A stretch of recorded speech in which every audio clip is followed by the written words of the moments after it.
Dans cette vidéo, nous allons vous montrer comment installer, configurer et accéder au CMS WordPress sur un ordinateur exécutant Ubuntu, un système de Linux.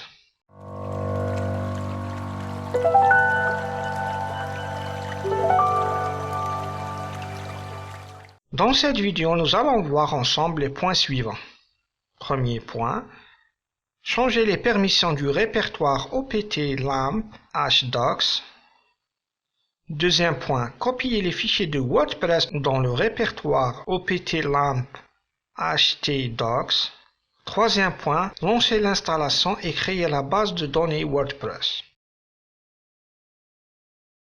Pour commencer, on démarre XAMPP. Pour les personnes qui ne savent pas comment installer XAMPP sur Ubuntu, je vous conseille de voir la vidéo numéro 2 de la formation. On tape notre mot de passe. On clique sur les boutons Start du serveur Apache et du serveur MySQL. Puis on réduit toutes les fenêtres pour ouvrir notre explorateur de fichiers au répertoire de téléchargement. Avec bouton droit, on clique sur la barre des titres, puis on sélectionne le menu Permissions. On remarque que chaque répertoire du fichier a des permissions spécifiques. Avec bouton droit, on clique sur le fichier téléchargé, puis sur Ouvrir avec gestionnaire d'archives. On sélectionne le répertoire WordPress, puis on clique sur Extraction, puis une autre fois sur Extraire. Une fois l'extraction terminée, on accède au répertoire WordPress. Ceci est l'ensemble des fichiers du CMS WordPress. On sort du répertoire. On renomme le répertoire WordPress sous le nom Formation WordPress. On coupe le répertoire dans le presse-papier pour le coller dans le répertoire de publication de XAMPP. Mais vous allez me dire dans quel répertoire est installé XAMPP. Pour cela, on accède à Autre emplacement, Ordinateur, OPT, LAMP, c'est le répertoire d'installation de XAMPP. Dedans, on retrouve le répertoire htdocs.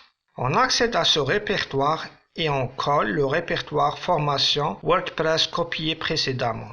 On remarque que coller est grise. C'est normal. C'est qu'une histoire de permission.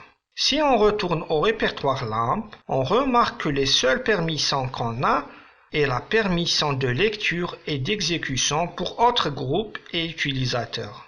Pour information, R veut dire le droit de lecture, W le droit d'écriture, X le droit d'exécution.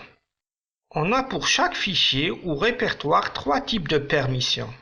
Des permissions pour le propriétaire, pour le groupe et enfin pour les autres. Pour vérifier cela, avec bouton droit de la souris, on clique sur le répertoire htdocs puis sur Propriété. Dans Permissions, on vérifie les droits. Le propriétaire est root, il a tous les droits. Le groupe et autres ont le droit d'accès, c'est-à-dire R pour lecture et X pour exécution.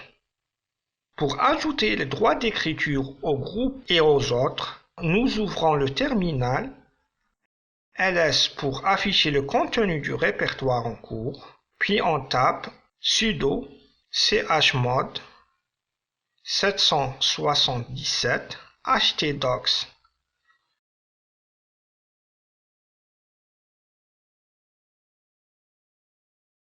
Avant de taper Entrée, on arrange la fenêtre de l'explorateur de fichiers et la fenêtre terminale pour constater le changement lors de l'exécution de la commande shell.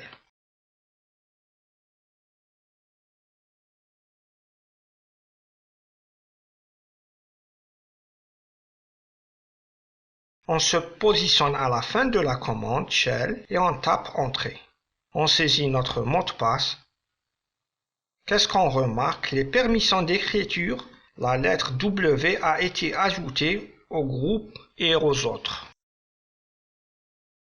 Pour copier le répertoire Formation WordPress, on retourne au répertoire de téléchargement. On coupe le répertoire dans le presse-papier pour le coller dans le répertoire de publication d'Xamp.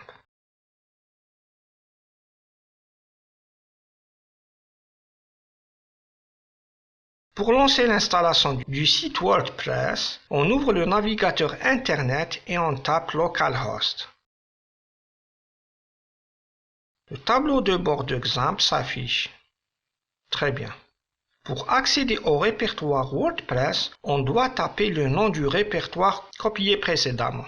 On tape juste après localhost, formation WordPress.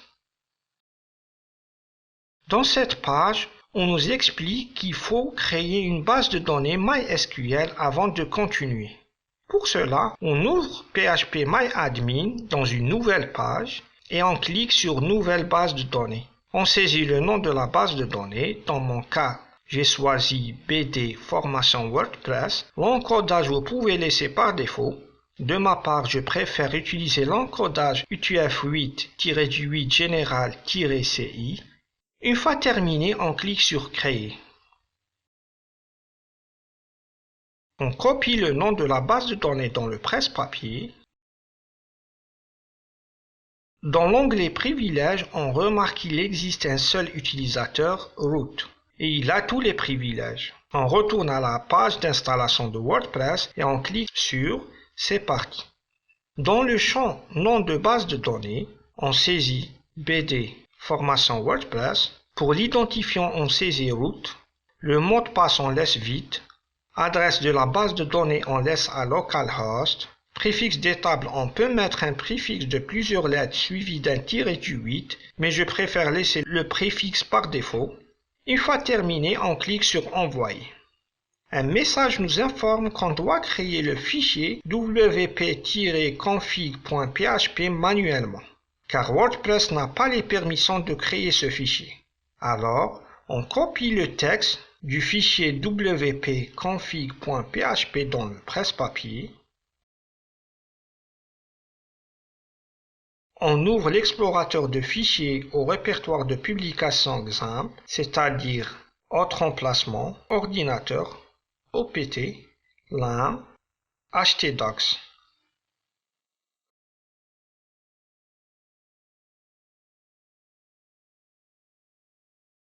Puis, on ouvre le terminal. On tape Gedit pour ouvrir l'éditeur de texte par défaut d'Ubuntu. On colle le texte copié précédemment dans le presse-papier. On enregistre le fichier sous le nom de wp-config.php.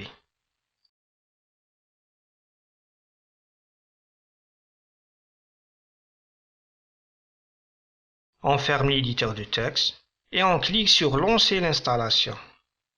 Dans cette page, on remplit les informations nécessaires pour installer notre site WordPress. On commence avec le titre du site, l'identifiant de connexion à l'administration du site, le mot de passe de l'identifiant. On confirme l'utilisation d'un mot de passe faible. On saisit notre email. Pour notre test, on coche la case Demander au moteur de recherche de ne pas indexer ce site et on clique sur Installer WordPress. L'installation peut prendre quelques minutes, vous patientez. Très bien. Une fois WordPress installé, un message nous informe que l'installation s'est déroulée avec succès et qu'on pourra se connecter à l'administration du site par l'identifiant et le mot de passe déclaré précédemment. On clique sur Se connecter. Ceci est la page de connexion à l'administration de votre site. Je vous conseille de la mettre dans les favoris ou de mémoriser son adresse. Dans cette page, on tape notre identifiant et mot de passe. On peut cocher la case Se souvenir de moi, puis on clique sur Connecter. Ceci est le tableau de bord WordPress de notre site. C'est à travers ce tableau qu'on va gérer notre site. Si vous avez des questions, n'hésitez surtout pas en commentaire et pourquoi pas me donner des conseils.